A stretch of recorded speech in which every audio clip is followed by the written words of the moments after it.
11장 1절부터 몇 절 읽겠습니다. 열왕기상 21장입니다. 열왕기상 21장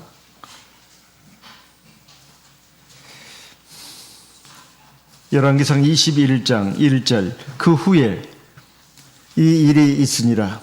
이스라엘 사람 나봇이 이스라엘 땅에 이스라엘에 포도원이 있어 사마리아 왕 아합의 궁에서 가깝더니 아합이 나봇에게 일러 가로되 네 포도원이 내 궁 곁에 가까이 있으니 내게 주어 나물 밭을 삼게 하라. 내가 그 대신에 그보다 더 아름다운 포도원을 네게 줄 것이요 만일 합의하면 그 값을 돈으로 네게 주리라. 3절. 나봇이 아합에게 말하되 내 열조 유업을 왕에게 주기를 여호와께서 금하실지로다 하니 이스라엘 사람 나봇이 아합에게 대답하여 이르기를 그 내 조상의 유업을 왕께 줄 수 없다함을 인하여 아합이 근심하고 답답하여 궁으로 돌아와서 침상에 누워 얼굴을 돌이키고 식사를 아니하니. 여기 말씀은 엘리야의 그 사적 가운데 삽입된 한편의 사적이라고 할 수 있습니다. 이스라엘 왕 아합이 어느 날 자기가 거하는 궁 근처에 한 포도원을 보고 굉장히 감탄을 합니다. 저 포도원 진짜 좋은 포도원이구나. 저것을 꼭 갖고 싶다. 그래서 그 포도원의 주인이 누군가 봤더니 나봇이라는 사람이었습니다. 그 나봇에게 네 포도원을 나한테 팔아라. 그러면 내가 값을 충분히 쳐주겠다. 그런데 그 사람이 말을 듣지 않는 겁니다. 이것이 아합 왕에게 큰 상심이 되었습니다. 그래서 병이 날 정도가 됐습니다. 밥을 먹을 수 없을 정도였고,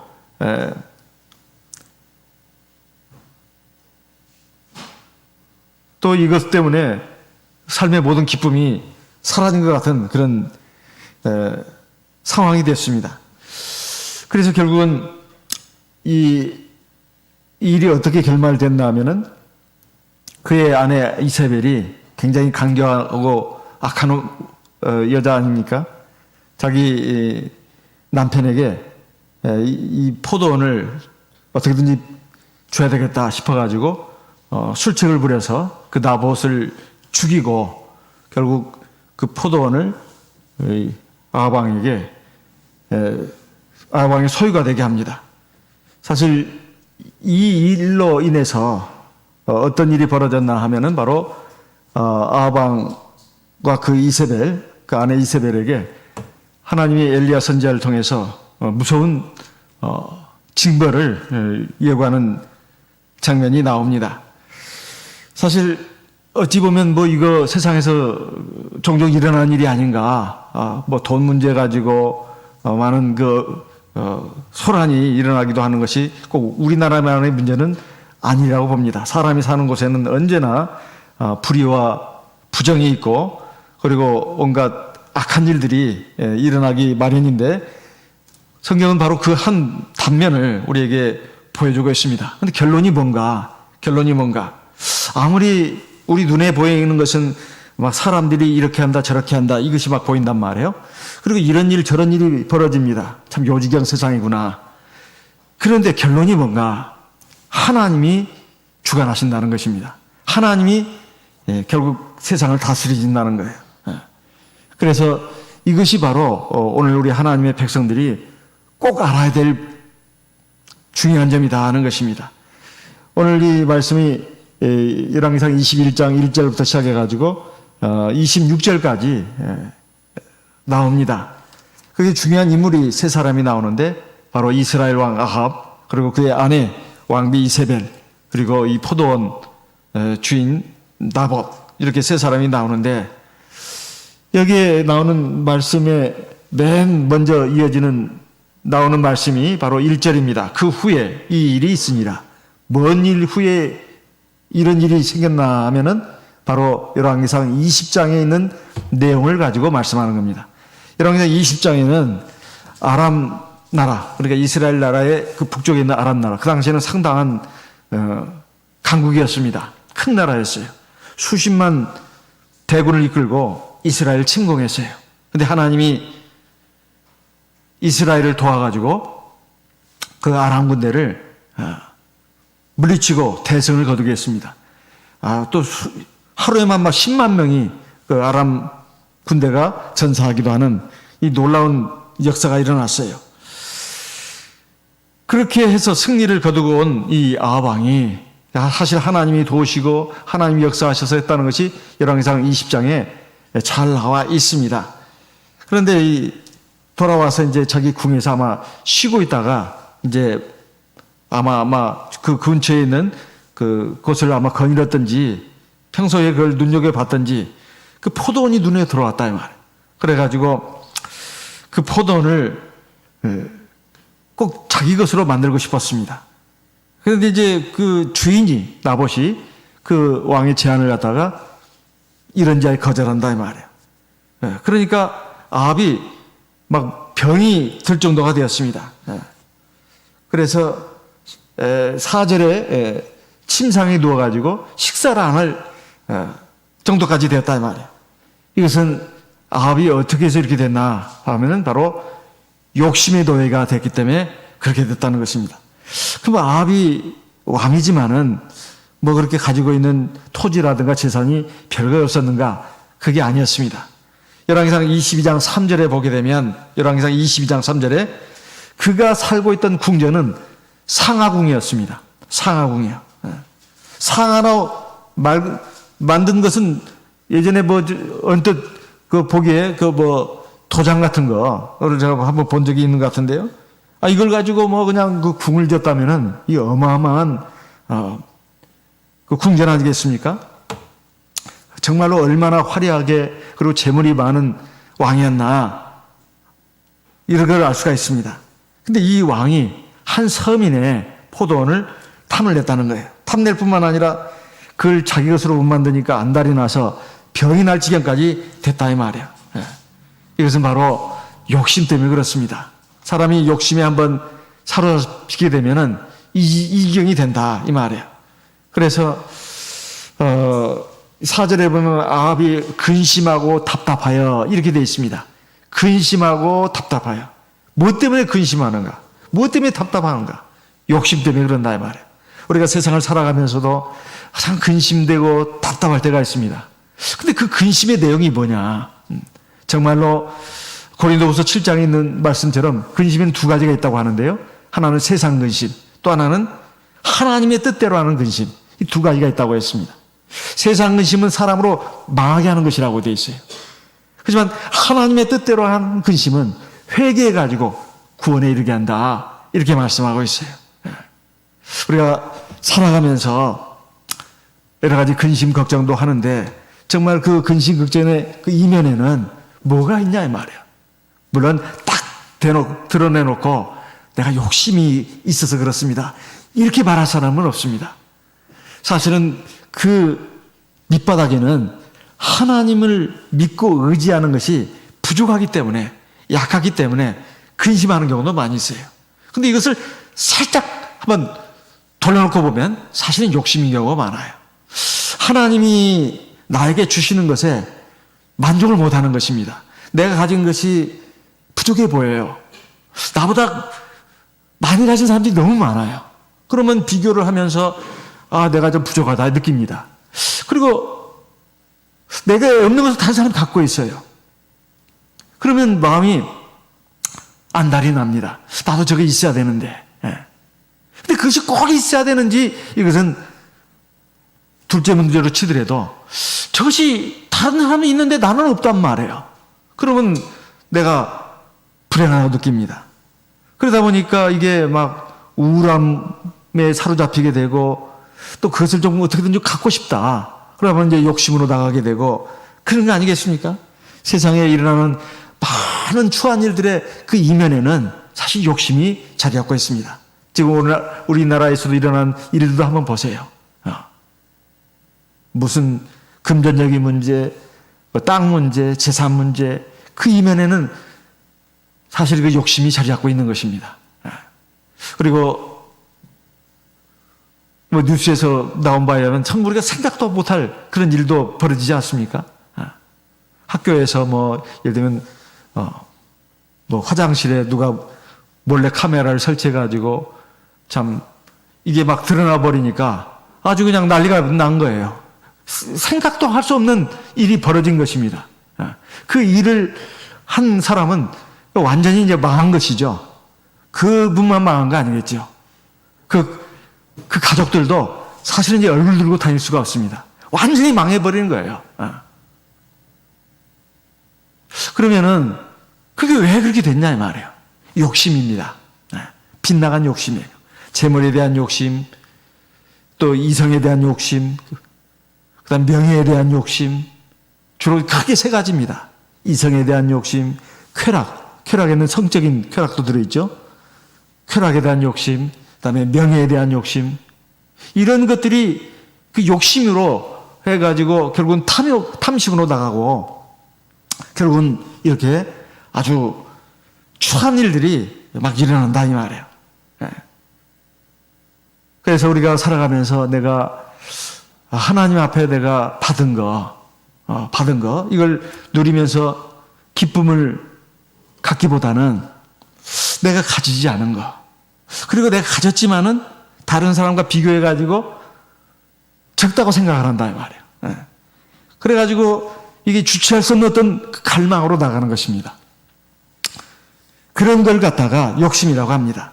우리 마음은 어떠냐 이 말이에요. 지금 내가 하나님이 나에게 주신 것에 대해서 항상 감사하고 참 이것으로도 충분하다, 참 너무 감사하다 이렇게 살고 있습니까? 아니면 항상 우울하고 슬프고 나 진짜 너무 만족이 없고, 사실은 감사 그리고 우울함 이건 같이 있을 수가 없어요. 근데 어쩔 때는 화가 난단 말이에요. 화나는 거, 감사하는 거, 이 동시에 존재할 수가 없습니다. 내가 정말 하나님이 나에게 주신 것이 참 충분하다, 이 감사하는 마음이 있으면 내 속에서 화가 날 수가 없습니다. 그리고 내가 불안하고 우울할 수가 없어요. 불안하고 우울한 감정 그리고 감사한 감정은 항상 같이 있을 수가 없습니다. 이건 이율 배반되는 거예요.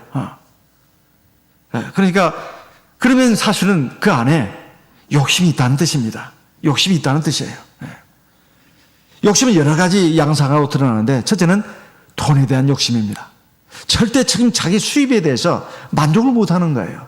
왜냐하면 세상에 보면 막 돈 많이 버는 사람들이 많거든요. 저는 여기 수원은 잘 모르겠습니다. 어쨌든 뭐 서울에 이렇게 좀 이게 살다 보면은 부자들이 왜 이렇게 많은가 막 그냥 느껴질 정도예요.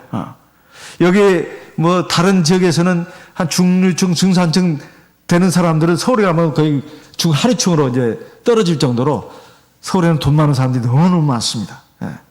그러다 보니 자꾸 이제 비교를 하면서 마음에 내가 좀 가난하다 이런 생각이 든다 이 말이에요. 돈이 뭐 어느 정도 있으면 만족할 것인가. 옛날에 그 전설적인 미국의 재벌이었던 록펠러라는 사람이 그 질문을 받고 이렇게 대답을 했다고 합니다. 내가 가지고 있는 것보다 조금 더 많이 가졌으면 좋겠다. 그러면 내가 만족할 것 같다.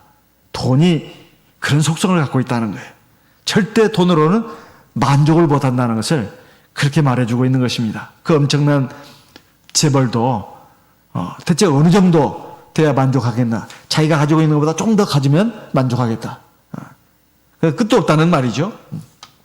그래서 그런 욕심, 인간의 욕심은 돈에만 국한되는 것이 아니고 그리고 지위나 명예에 대해서 욕심이 있습니다. 지위나 명예. 그건 이제 그 한정되어 있으니까 항상 자기와 같은 레벨에 있는 사람을 갖다가 아니면 조금 위나 좀 밑에 있는 사람은 막 쳐내야 됩니다. 그래야 내가 그 자리를 차지할 수 있거든. 자리는 한정되어 있기 때문에. 남들이 좋아 보이고 우러러보고 오면 막 굽신굽신 하고 떠받들어주고 이게 다 이 지위나 명예가 주는 그 매력이잖아요. 그 명예에 대한 그 욕구가 사람마다 다 있다는 거예요. 사실 그것은 칭찬, 박수갈채 다 포함하는 것입니다. 그 다음에 외모에 대한 욕심도 있습니다. 이건 이미 오래된 일입니다만 옛날에 어떤 여자가 있었는데 참 막 깜짝 놀랐습니다. 얼굴이 막 그 선풍기처럼 부풀어 올랐잖아요. 성형 중독에 빠져가지고 얼굴이 막 선풍기처럼 돼버렸어요. 정말 눈 뜨고 볼 수 없는 지경이었습니다. 근데 원래 얼굴이 어떤 얼굴이었나 보니까 미인이더라고요. 저만 그렇게 보는 게 아니라 많은 사람들이 그렇게 봤습니다. 근데 어떻게 대파인지 그 여자는 거울을 보면서 자기 외모에 대해 요거 하나 고치면 좋겠다. 요걸 이렇게 고치면 좋겠다. 고쳤는데 또 다른 거가 균형이 안 맞잖아요. 다른 걸 또 고칩니다. 그러다 보니 그 얼굴이 된 거예요. 완전히 진짜 그 선풍기처럼 막 부풀어 오르고 도저히 눈 뜨고 볼 수 없는 그 기형적인 모습을 가진 그런 얼굴이 되고 말았습니다. 사실 자기가 가진 것에 기쁨과 만족을 누리지 못하면 그리고 내가 가지지 못한 것에 대해서 연연하는 마음이 있고 또 그 방향을 향해서 나가다 보면 결국 아합과 다를 바가 없는 그 욕심의 노예가 되고 만다 이 말이에요. 그러면 결국 그것이 잘못된 방향으로 나가게 되어 있습니다. 꼭 아합왕처럼 나봇을 죽이고 포도원을 빼앗고 그 정도까지는 안 간다 하더라도 하나님 앞에 하나님의 백성으로서 바르게 살지 못한다 이 말이에요. 그래서 십계명의 맨 마지막 계명도 그거 아니겠습니까? 출애굽기 20장 17절에 보면 네 이웃의 소유를 탐내지 마라. 네 이웃의 아내나 남종이나 여종이나 소나 낙이나 어떤 것도 탐내지 마라. 출애굽기 20장 17절의 말씀입니다. 이 탐심에 대해서 우리가 늘 많이 듣는 말씀입니다. 골로새 3장 5절에 보면 이 탐심은 바로 우상숭배라고까지 말하고 있다 이 말이에요. 땅에 있는 지체를 죽여라. 출애굽기 골로새 3장 5절의 말씀입니다. 그러므로 땅에 있는 지체를 죽이라. 곧 음란과 부정과 사욕과 악한 정욕과 탐심이니 탐심은 곧 우상숭배니라. 이 선 탐심의 노예가 되어 있는 지금 아합왕 그 옆에 바로 아주 간교한 아내가 있었습니다. 바로 왕비 이세벨 아니겠어요? 그 왕비가 이세벨인데 자기 남편이 이런 지경에 있는 것을 보고 뭐라고 말합니까? 열왕기상 21장 5절입니다. 그 아내 이세벨이 저에게 나와 가로되 왕의 마음에 무엇을 근심하여 식사를 아니하나이까? 6절에 왕이 이르되 내가 이스라엘 사람 나봇에게 말하여 이르기를 네 포도원을 내게 주되 돈으로 바꾸거나 만일 네가 좋아하면 내가 그 대신에 포도원을 네게 주리라 한즉 제가 대답하기를 내가 내 포도원을 내게 주지 않겠노라 함을 이남이로라. 자기 아내한테 이제 그 사정을 얘기하니까 그 아내가 뭐라고 얘기하냐면 7절에 그 아내 이세벨이 저에게 이르되 왕이 이제 이스라엘 나라를 다스리시나이까 일어나 식사를 하시고 마음을 즐겁게 하소서. 이 말은 왕이 되셔가지고 어째 이렇게 계십니까? 왕은 다 모든 것을 자기 것으로 만들 수 있는 사람 아닙니까? 어서 일어나서 식사하십시오. 내가 이스라엘 사람 나봇의 포도원을 왕에게 갖다 바치겠습니다. 이렇게 말한다 이 말이에요. 그래가지고 그 아내가 이세벨이 아주 간악한 꾀를 내지 않습니까? 그 나봇이 살고 있는 그 성읍 이스라엘 거기 장로들 그 귀인들 이 사람들한테 통지문을 보내가지고 이제 모이라고 말합니다. 그래가지고 나봇이 바로 하나님을 저주하고 왕을 저주했다. 그러면서 이제 그 증인으로 비류 두 사람, 오늘날로 말하면 깡패들입니다. 불안당들. 10절에 비류 두 사람을 그 앞에 마주 앉히고 저에게 대해 증거를 하게 합니다. 하나님을 저주한다. 이것은 돌에 맞아서 죽임을 당해야 되는 무서운 죄입니다. 이런 죄목을 갖다 붙인다 이 말이에요. 그러면서 증인을 두 사람을 댔습니다. 그러면서 또 묘한 것은 금식도 선포했다 이 말이에요. 9절에 보면 그 편지 사연에 이르기를 금식을 선포하고 나봇을 백성 가운데 높이 앉은 후에 이건 이제 재판하기 위해서입니다. 겉모습은 굉장히 신앙적인 모습을 띠고 있어요. 이세벨이 사실은 아주 간악한 여인 아닙니까? 그리고 이스라엘 땅에 바알 우상과 아세라 우상을 가져온 장본인이잖아요. 그런데 지금 마치 뭐 하나님 믿는 백성들의 그 어떤 모습을 갖추면서 얘기한다. 금식 기도해라. 그러면서 이제 중요한 일을 결정하려고 하니까 뭐 해라. 이런단 말이에요. 겉모습은 굉장히 신앙적인 모습입니다. 근데 그 안에는 아주 사악한 개교가 들어있었다. 이런 말씀이에요. 그래가지고 이제 결국은 거짓 증인 두 사람을 내세워가지고 나봇을 갖다가 사형에 처하게 합니다. 그래서 돌로 쳐 죽이게 하는 이런 아주 악한 일을 하지 않습니까? 그런 다음에 이 포도원을 갖다가 이제 아합왕이 차지하게 한다. 이런 말이에요. 그러면 이 이세벨의 그 편지를 받은 그 이스라엘 지역의 그 장로들, 귀인들은 왜 이런 일에 동참을 했을까요? 아마도 그 아합왕 그리고 그 아내 이세벨이 굉장히 악한 사람들이다. 선지자들을 막 죽이고 온갖 나쁜 짓을 한 것을 알기 때문에 아마 목숨이 두려워서 자기 목숨이 잃을까 두려워가지고 어쩔 수 없이 거기 동참했다고도 할 수 있습니다. 근데 이세벨이 정말 무서운 영이다. 이런 것을 알 수가 있어요. 그런데 이 일이 벌어지게 된 것은 바로 아합왕의 욕심 때문이었다. 이 말입니다. 결국은 아합이 죽은 것과 같은 것이에요. 아합이 이렇게 굉장히 나쁜 방향으로 나가게 됐습니다.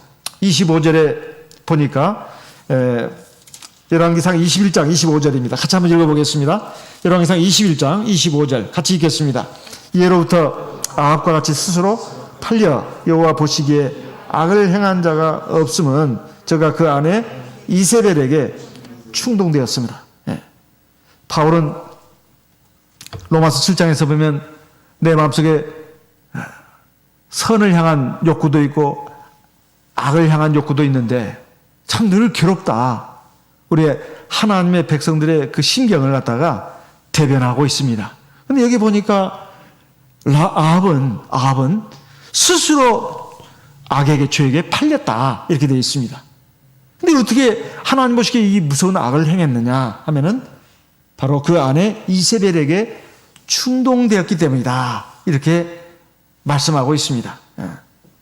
그래서 우리가 살아가면서 나도 지금 누구한테 영향을 받으면서 살고 있는가 한번 돌아볼 필요가 있어요. 내가 지나온 삶을 돌아보면 내가 본받아서는 안 될 사람을 본받다가 결국은 내가 하나님 앞에 죄도 짓고 내 인생에 여러 가지 잘못된 길에 빠져들고 결국은 하나님 앞에 징계의 매를 받기도 하고 그랬던 적은 없는가? 그 반대로 내가 하나님 앞에서 좋은 사람 만나가지고 신앙의 길로 접어들고 또 회개해서 하나님 말씀에 순종하는 길로 나가가지고 하나님이 나에게 은혜를 베푸시고 기사이적을 행해 주시고 은총을 베푸신 것을 체험한 그런 또 경험은 있는가? 한 돌아볼 필요가 있어요. 결국 사람마다 자기가 친하게 지내는 사람, 그 영향을 받아가지고 선을 행할 수도 있고 악을 행할 수도 있고 그렇다는 말입니다. 제가 아는 어떤 모친님이 한 분 계셨는데요. 이분이 제가 어느 교회 심호할 때 이분이 자기 남편을 데리고 이 교회를 나옵니다. 근데 남편이 키도 크고 인물도 좋아요. 젊었을 때 굉장히 인물이 좋았을 것 같아요. 키도 크고 인물도 좋은데 어리버리합니다. 어리버리해요. 왜 그런가 했더니 원래 그 남편이 굉장히 정말 그 힘도 세고 기골이 작 지금도 그때도 그런 모습이었습니다. 그 뭡니까 그 큰 나무를 베면 그 벌목장이라고 그러죠. 그 나무를 막 많이 쌓아놓고 그것을 이제 제재소로 옮기잖아요. 나무를 벌목하는 그곳에서 일을 하셨다고 합니다. 근데 어느 날 나무를 막 그 아름다리 그 막 엄청난 두꺼운 나무들이 막 쌓였는데 그것이 막 굴렀어요. 그래가지고 이분의 그 머리를 쳤나 봐요. 이분이 쓰러졌습니다. 그래가지고 병원에 가가지고 그 식물인간으로 5년간을 지내셨답니다. 근데 하나님의 은혜로 기적적으로 소생을 했어요. 그래가지고 이제 활동을 하게 됐는데 정신이 정상적인 상태가 아니었어요. 뇌를 다쳐서 그런가 막 전에는 그렇게 안 했는데 막 폭력을 행사하는 거예요. 아내를 막 때리기도 하고 주변 사람들하고 걸핏하면 막 싸움박질하고 때로는 정신이 이상해져가지고 가출하기도 하고 그래서 막 그 남편 찾으려고 그 아버지 찾으려고 그 부인과 자녀들이 그냥 동부서주했습니다. 네. 그래가지고 겨우 찾아오면 또 나가고 이런단 말이에요. 그래서 이 부인 되시는 우리 모친님이 이거 어떻게 했으면 좋겠을까. 그런 상태에서 전도가 된 거예요. 우리 교회. 그 조카가 이 이모와 이모부를 갖다가 전도를 했습니다. 그래가지고 이제 교회 와서 딱 이제 앉아 있는 거예요. 그 예배 드릴 때는 참 얌전히 앉아 있더라고요. 저기 예전에 이런 일이 있었나 믿어지지 않을 정도였어요. 근데 모친이 항상 그 남편의 이 손을 이렇게 붙잡고 예배를 드리는 것입니다. 어디도 튈까봐 말이에요. 이 모친이 굉장히 지혜로운 분이었어요. 그래가지고 이제 그 자기 너무나 삶이 고통스럽다 보니까 하나님 믿는 신앙을 쉽게 받아들였습니다. 그래서 세례도 받고 그 남편도 세례를 받았어요. 이 모친은 성령까지 받았습니다. 그 남편은 아직 세례는 받았지만 성령은 받지를 않는 상태였죠. 그래도 이제 예배를 열심히 이렇게 드리는데 제대로 알아듣는지 어쩐지를 모르겠어요. 그냥 무심코 이렇게 앉아 있는데. 근데 이 모친이 얼마나 지혜로냐면 이제 자기 남편을 데리고 가만히 있으면 안 된다 싶어가지고 길거리 이렇게 다니면서 폐지를 주는 거예요. 폐지를 주어가지고 고물상에 갖다 주면 돈 세번 나오잖아요. 매일 그 일을 하는 거예요. 남편이 이제 밖에 안 나가고 착실하게 그걸 잘한답니다. 폐병을 줍는 걸. 그래가지고 이제 돈이 이제 계속 이제 모였잖아요. 근데 이 모치님이 이제 제가 이제 서울로 또 이제 전근이 됐습니다. 그런데 이 모치님이 여의도 어느 병원에 입원했다는 소식을 듣고 이제 거기 갔습니다. 그러니까 보니까 살 날이 얼마 남지 않았어요. 그런데 이제 이 모치님 말입니다. 이제 자기가 참 하나님께 너무 받은 은혜가 크다. 그래가지고 그 20년간 이 남편을 그렇게 감동을 한 거예요. 20년간. 식물 인간에 있었던 5년까지 포함해가지고 그 후에 15년간, 20년간입니다. 모은 재산이 얼마냐? 폐지를 그 고물상에 갖다 줘가지고요. 모은 돈이 1억 4, 5천만 원 정도 됐습니다. 자녀들에게 유언을 남긴 거예요. 자녀들에게 한 사람씩 500만 원씩 이렇게 줬습니다. 자녀들이 뭐 형편이 어렵거나 그러지는 않습니다. 그래도 이제 어머니로서 자녀들에게 뭔가 좀 주고 싶었나 봐요. 장례도 하려면은 아무래도 수고도 하니까. 그리고 자기 장지를 마련하는데 땅도 사야 되니까 2, 3천만 원. 그러고 나니까 나머지 돈이 한 8천만 원에서 1억 정도 되더래요. 이것을 하나님께 드렸습니다. 그래서 자기가 하는 말이 자기가 지금 하나님 나라에 들어가야 되는데 내가 하나님 앞에서 하나님이 나를 인정하실 만한 선한 일을 하나도 한 것이 없다는 거예요.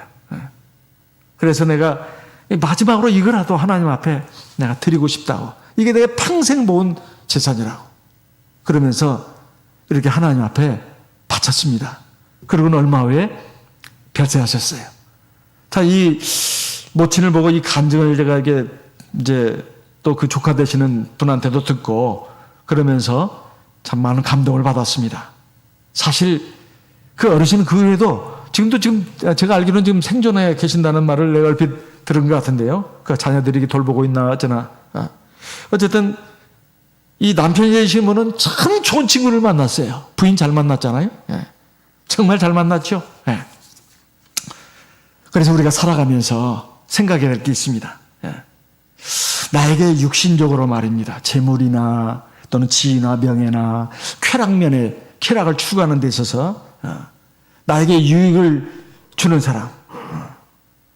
이것이 나한테 좋은 친구다. 이렇게 생각하면 안 됩니다. 정말 아합이 자기 삶에 있어서 분명히 정해야 될 기준을 제대로 정하지를 못했어요. 나에게 정말 유익이 되는 사람이 누군가?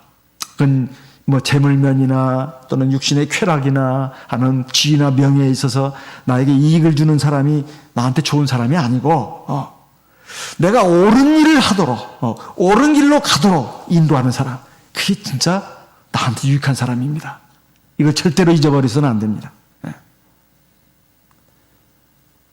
내게 나를 옳게 살도록 인도해 주는 사람. 내게 아무리 좋은 유익을 준다 하더라도 그 과정과 동기가 잘못되어 있으면 좋은 사람이 아닙니다. 뭐 재물 면에서 또는 지위나 명예 면에서 또는 쾌락 면에서 나한테 뭔가 이익이 되는 사람 같아도 사실은 그 과정이나 동기가 잘못되어 있으면 나한테 좋은 사람 아니에요. 근데 이별로 쓴소리를 하는 사람이 있습니다. 그래서 듣기 좋은 말 하는 사람이 꼭 좋은 사람이 아니에요. 나를 옳게 살도록 이끌어준 사람, 이 사람이 진짜 좋은 사람이다. 마태복음 11장 19절에 보면 예수님은 세리와 창기들의 친구라고 했습니다. 그러면서 예수님이 스스로에 대해서 또 이렇게 말씀했어요. 요한복음 15장 13절 말씀을 보겠습니다. 요한복음 15장입니다. 요한복음 15장 13절. 요한복음 15장 13절. 사람이 친구를 위하여 자기 목숨을 버리면 이에서 더 큰 사랑이 없나니. 14절 같이 읽겠습니다. 너희가 나의 명하는 대로 행하면 곧 나의 친구라. 이제부터는 너희를 종이라 하지 아니하리니 종은 주인의 하는 것을 알지 못함이라. 너희를 친구라 했노니 내가 내 아버지께 들은 것을 다 너희에게 알게 하였음이니라. 먼저 예수님이 내가 너희들의 제일 좋은 친구다, 이걸 스스로 말씀했잖아요. 친구를 위하여 목숨을 버리는 사람보다 더 좋은 친구는 없다. 내가 바로 그다. 그러면서 또 예수님도 말씀했습니다. 누구든지 나의 명하는 대로 행하는 사람, 그게 바로 나의 친구다. 참 하나님이 사람의 몸을 입고 오셔가지고 우리 사람을 갖다가 친구로 삼아주시다는 게 얼마나 감사한 일입니까? 나의 가장 좋은 친구는 바로 하나님, 주 예수 그리스도입니다. 그래서 예수님을 내 삶의 가장 좋은 친구로 알고, 세상 사람들은 이렇게 말하고 저렇게 하고 거기에 막 휩쓸려 갈 것이 아니라 주님이 나한테 이래라 저래라 하는 거, 그 말 듣는 게 좋습니다. 그게 나한테 유익이다 이 말이에요. 아니 그렇게 하면 내가 세상에 뒤처지고 손해보는데요. 그게 아닙니다. 반대다 이 말이에요. 이 세상에서 자기 마음의 욕심대로 이런 짓 저런 짓 하다가 지금 개망신 당하고 폐가 망신한 사람들이 계속해서 끊임없이 나오지 않습니까? 앞으로도 계속 나올 겁니다. 이 교훈이 안 되는 거예요. 앞에 그렇게 처참하게 된 걸 보면서도 교훈이 안 되는 거예요. 계속 그걸 보면서도 그렇게 간다 이 말이에요. 죄의 힘이 정말 무섭습니다. 안 들킬 줄 알아요. 안 들키는 게 없습니다. 다 드러나요. 마지막으로 나봇입니다. 나봇은 어떤 사람입니까? 이게 정말로 경건한 의인이죠. 사악한 왕이 지금 자기한테 자기 포도원을 팔라고 합니다. 그런데 말이에요. 나봇이 그 정말 얼마나 자기 포도원에 대해서 애착을 갖고 이거 내가 뺏기면 이런 포도원을 어디 가서 또 구하나, 그런 마음으로 안 팔았을까요? 그게 아닙니다. 그게 아니에요. 나봇이 한 말을 보면 알 수가 있어요. 이건 하나님이 명하신 바라. 이거 팔지 못하도록 되어 있습니다. 레기 25장 23절 말씀을 보겠습니다. 레기 25장입니다. 레기 25장 23절. 레기 25장 23절. 토지를 영영히 팔지 말 것은 토지는 다 내 것입니다. 너희는 나그네요 우가는 자로서 나와 함께 있느니라. 하나님이 이스라엘 백성들을 애굽에서 이제 가나안 땅으로 옮겨놨습니다. 그 땅을 다 분배를 해줬어요. 그러면서 그 주신 율법 가운데 이게 있어요. 그 분배된 땅을 절대로 팔지 말라는 거예요. 왜 그랬을까요? 이것은 하나님이 이스라엘 12지파에게 골고루 나눠주고 대대손손 이어가라는 거예요. 그 이유는 그 땅 때문이 문제가 아닙니다. 바로 거기에 터전을 잡고 하나님을 섬기면서 신앙 안에서, 하나님 말씀 안에서 살라 그 말이에요. 만약에 그 땅을 잃어버리면 이제 객지로 나가야 되고 나그네가 저 세상으로 나가야 됩니다. 그래서 이건 하나님의 땅이다 이 말이에요. 신앙의 터전이라는 거예요. 그리고 그 땅의 주권자는 하나님이라는 뜻입니다. 하나님이 딱 법으로 해서 명하셨어요. 그러니까 나봇의 입장에서는 하나님의 말씀이기 때문에, 하나님의 법이기 때문에 이걸 어길 수가 없다는 거예요. 하나님의 말씀이라면 순종해야 된다는 거예요. 그 자기가 가지고 있는 포도원 밭이 욕심이 나서 안 판 게 아닙니다. 사실은 안 팔므로써 일어날 일은 어쩌면 이 나봇도 짐작을 했을지도 몰라요. 아합왕이나 이세벨이 지금까지 한 일을 보면은 너무나 극악무도한 일을 했다 이 말이에요. 하나님의 선자들을 얼마나 많이 죽이고, 그리고 심지어는 그보다도 더 악한 일들도 또 많이 했다는 거. 이스라엘 백성이라면 모르는 사람이 없습니다. 폭군 밑에 있는 백성들은 다 두려워 떱니다. 그 말 한마디 하면 꼼짝없이 순종해야 돼요. 이 왕의 제안을 어겼기 때문에 어쩌면 자기 목숨이 탈환할 수도 있습니다. 그래도 내가 하나님 말씀을 순종해야 된다. 하나님을 아방보다 더 위에 둔 거예요. 이것은 세상 사람이 봤을 때는 바보입니다. 왜냐하면 아방은 말했어요. 내가 돈을 충분히 쳐주겠다. 이 포도원보다도 더 좋은 포도원을 줄 수도 있다. 그러니까 나봇의 입장에서는 절대로 물질에 대한 욕심 때문에, 집착 때문에 그런 게 아니다 이 말이에요. 하나님 말씀, 하나님의 계명, 하나님의 법도를 목숨을 걸고 지켜야 된다는 것입니다. 사실 이렇게 살다 보면, 세상에서 이런 식으로 살다 보면 불이익이 올 수도 있어요. 손해를 당할 수도 있습니다. 그리고 고통을 당할 수 있고 심지어는 죽을 수도 있습니다. 하지만 나봇은 왜 이렇게 했냐 이 말이에요. 이것이 옳은 일이니까, 하나님 말씀대로 사는 것이 옳은 길이니까 그렇게 한 거예요. 그렇게 옳고 그른 걸 따지냐. 그렇죠. 우리가 인간적으로, 세상적으로 옳고 그른 것을 따질 필요는 없습니다. 하지만 하나님의 말씀에 옳고 그른 것을 말씀하셨다면 따라야 되는 것입니다. 나봇의 사실 이야기는 오늘 우리의 얘기예요. 우리가 세상을 살아가면서 현실과 타협해야 할 것인가, 아니면 하나님 말씀대로 고지고대로 해야 할 것인가. 하나님 말씀대로 고지고대로 해야 합니다. 하나님 말씀을 굽히고 세상 조례에 따라가면 뭔가 이익이 있을까 하더라도 그러지 않아요. 항상 끝을 봐야 합니다. 중간 과정을 봐도 끝을 봐야 돼요. 근데 사람들은 그걸 안 보더라고요. 세상 사람들은. 우리 하나님의 백성들도 세상 많은 사람과 어우러져 살다 보니까 알게 모르게 물이 들어가지고, 하나님 말씀대로 살려면은 현실은 그게 아니잖아요. 자꾸 현실 얘기를 해요. 근데 이 중요한 걸 놓치고 있습니다. 그 현실을 누가 결국은 주관하시냐 이 말이에요. 지금 당장 눈앞에 보면 사람들이 이러쿵저러쿵 하고 저렇게 하는 것 같습니다. 하지만 결론은 하나님이 쥐고 있다 이 말이에요. 그걸 못 믿으니까 세상 사람처럼 하는 것입니다. 그래가지고 결국은 자기한테 이익이냐? 이익이 아니에요.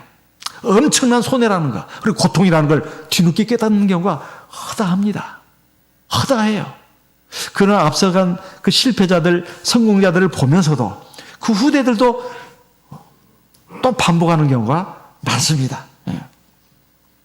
그래서 세상의 권세보다도 하나님의 권세를 더 귀하게 여기면서 하나님의 말씀, 하나님의 뜻대로 나가는 것. 왜 나봇이 이렇게 했는가? 하나님이 계시기 때문에, 그리고 하나님의 의로운 심판이 있다는 걸 알기 때문에 나봇은 그렇게 했습니다. 그래서 결국 어떻게 됐습니까? 결국 하나님이 이것을 묵과하지 않고 엘리야를 보내가지고 말씀을 하십니다. 열왕기상 21장, 열왕기상 21장입니다. 열왕기상 21장 19절입니다. 너는 저에게 말하여 이르기를, 하나님의 엘리야를 통해서 지금 아합에게 말하라는 것입니다. 여호와의 말씀에 네가 죽이고 또 빼앗았느냐 하셨다 하고, 또 저에게 이르기를 여호와의 말씀이 개들이 나봇의 피를 핥은 곳에서 개들이 네 피 곧 네 몸의 피도 핥으리라 하셨다 하라. 21절 여호와의 말씀이 내가 재앙을 네게 내려 너를 쓸어버리되 네게 속한 남자는 이스라엘 가운데 매인자나 노인자를 다 벌할 것이요. 하나님이 이렇게 무서운 징벌을 말씀하십니다. 근데 이게 이루어졌나 안 이루어졌나? 이루어졌습니다. 바로 이루어진 건 아니에요. 이 말을 듣고 아합이 두려워서 막 회개했습니다. 그러니까 하나님이 내가 죄를 사한다 그러면서 네 때에 일어나지 않고 네 아들 때 가서 일어난다 이랬습니다. 근데 그 후에 아합이 회개를 했냐? 회개를 하지 않았습니다. 그 당장 그 말에는 회개를 했어요. 진심으로 회개했습니다. 그래서 하나님이 당장 그 벌을 내리려다가 이해를 시켰어요. 근데 그 뒤에 아합이 진짜 철저하게 회개하고 그 아들들도 회개했다면 그런 일은 벌어지지 않았을 것입니다. 근데 실제로 나중에 아합이 또 악한 일을 또 하고 그러다 보니 결국은 죽임을 당하게 됐습니다. 열왕기상 22장 14절 말씀을 보겠습니다. 열왕기상 22장 14절. 열왕기상 22장 34절. 열왕기상 22장 34절. 한 사람이 우연히 활을 당기어 이스라엘 왕의 갑옷솔기를 쏜지라. 왕이 그 병거 모는 자에게 이르되 내가 부상하였으니 네 손을 돌이켜 나로 군중에서 나가게 하라 하였으나 3절. 이날에 전쟁이 맹렬하였으므로 왕이, 이건 아합왕을 가리키는 것입니다, 병거 가운데 붙들려 서서 아람 사람을 막다가 저녁에 이르러 죽었는데 상처의 피가 흘러 병거 바닥에 고였더라. 38절. 그 병거를 사마리아 못에 씻음에 개들이 그 피를 핥았으니 여호와의 하신 말씀과 같이 되었더라. 당장 벌이 벼락이 떨어지고 벌이 떨어지고 그것이 아니라 해서 하나님은 역사 안 하나 보다 그렇게 생각하면 안 된다는 것입니다. 결국 수년 후에 일어났어요. 자기 땅은 꾀를 썼습니다. 남쪽에 유대 나라의 왕 여호사밧 왕하고 약조를 맺어가지고 북쪽의 아람 군대를 같이 물리치도록, 그래서 왕복을 바꿔 입었잖아요. 그런데 그 아람 군대 어떤 군사가 활을 쐈는데 우연히 쐈어요. 그 화살이 하필은 말입니다, 이 아합왕 그것도 갑옷을 입었는데 어떻게 하면 그 틈을 비집고 정통으로 맞췄다 이 말이에요. 사람이 아무리 꾀를 써봐야 소용없습니다. 하나님의 역사를 막을 수가 없어요. 하나님의 심판을 막을 수가 없습니다. 하나님은 오래 참으시고 기회를 주시는 것입니다. 그런데 아합은 그 하나님의 오래 참으신 긍휼과 자비를 멸시했어요. 그리고 결국은 계속 죄악을 범하다가 결국 이렇게 죽게 됐고, 그 피가 결국은 개들이 와서 핥아먹는 그런 피가 되고 말았습니다. 그의 아내 이세벨도 마찬가지입니다. 이세벨도 역시 하나님이 엘리야를 통해서 예언하신 대로 그렇게 비참한 죽음을 당했습니다. 우리가 반드시 알아야 될 것은 하나님이 이 세상을 만들었고 사람으로 하여금 한평생을 살게 하시고 결국 하나님이 결국 나중에 다 심판하신다 하는 것입니다. 그러니까 이 하나님의 심판을 우리가 알고 지금 당장 내가 하나님이 눈에 안 보인다 해서 내 마음대로 하나님 말씀 무시하고 살면 안 됩니다. 에덴 동산 아담과 하와가 그렇게 하지 않았습니까? 하나님이 안 보이니까 그냥 자기 마음의 욕구대로 했어요. 그 따먹을 때 하나님이 왜 따먹냐 그러지 않았습니다. 그 후에도 사람들의 삶의 모습은 똑같습니다. 그래서 어떻게 해야 되느냐? 전도서 12장 13절 말씀을 보겠습니다. 전도서 12장입니다. 전도서 12장 13절. 일의 결국을 다 들었으니 하나님을 경외하고 그 명령을 지킬지어다. 이것이 사람의 본분이니라. 14절. 하나님은 모든 행위와 모든 은밀한 일을 선악간에 심판하시리라. 그리고 계시록 20장에 12절 13절에 가서 보면 이제 죽은 사람이 다 하나님의 보좌 앞에 살아나가지고 섰다고 하지 않습니까? 거기 보니까 책들이 펴있고 또 다른 책이 펴졌으니 그 생명책이라. 사람들이 다 책들에 기록된 대로 심판을 받고 각자 자기의 행위를 따라 심판을 받는다. 이 말씀이 분명히 나오지 않습니까? 그래서 하나님이 믿음으로 경건하게 살고 하나님 말씀과 뜻을 따라 바르게 살고 착하게 사는 사람에게는 반드시 생명의 보응 그리고 은총의 보응을 내려주십니다. 반대로 하나님을 경외하지 않고 자기 멋대로 불의하고 악하게 산 사람들 죽음의 보응 그리고 형벌의 보응을 주신다. 이런 말씀이에요. 이 말씀이 계속해서 성경에서 반복되고 있습니다. 반복되고 있어요. 근데 이것을 그 책에 기록된 검은 글씨로만 자꾸 생각을 한다 이 말이에요. 절대 그래서는 안 된다 이 말입니다. 그래서 내가 이렇게 눈 뜨고 이렇게 생활할 때 내가 하나님 앞에서 이게 과연 바른 것인가, 옳은 것인가, 그리고 착한 것인가, 이게 신앙으로 하는 것인가, 이걸 항상 생각을 해야 합니다. 그렇지 않고서 내가 내 마음의 욕심대로 또는 내 마음의 어떤 감정대로 이렇게 또 세상 사람들이 흔히 하는데 그것은 하나님 말씀에 어긋나는 거예요. 그것을 그냥 나도 그냥 같이 이렇게 한다거나 이러면 자기를 해치는 것입니다. 사실은 자기를 해롭게 하는 거예요. 우리가 그렇게 돼서는 안 되겠습니다. 우리가 지금 내 앞에 벌어지는 순간에 그 어떤 현실만 보면서 살려고 하는지, 아니면 보이지 않는 하나님 그 섭리 그리고 하나님의 역사, 하나님의 심판을 내다보면서 우리가 살아가는지, 우리는 아합 왕, 이세벨 왕비 그리고 이 나봇을 통해서 교훈을 얻어야 되겠습니다. 우리가 어떻게 사는 것이 과연 진짜 복된 삶인가, 그리고 승리하는 삶인가, 이것은 우리가 나봇은 언뜻 보면은 참 불행한 삶을 산 것 같지만 그러지 않습니다. 어차피 앞에 50년 살고 뒤에 100년을 살던 결국은 다 지나가는 거예요. 영원한 삶이 놓여져 있습니다. 우리가 어떤 길로 가야 되는지 우리는 오늘 이 나봇의 포도원을 통해서 교훈을 받아야 되겠습니다. 아합처럼 이세벨처럼 그렇게 탐욕에 붙들려 가지고 악을 행하는 길로 가지 말고 나봇처럼 하나님의 말씀이라면 설령 내게 손해가 된다 할지라도 그 길을 택하는, 그것이 바로 영원히 사는 길이고 영원한 상급과 복락의 길로 들어가는 길이다 하는 것을 우리가 항상 마음에 주춧돌처럼 딱 기둥으로 세워놓고 사는 저와 우리 모든 성도님 되시기를 예수님의 이름으로 기원하는 바입니다. 우리 다 같이 기도하겠습니다. 다 같이 성령으로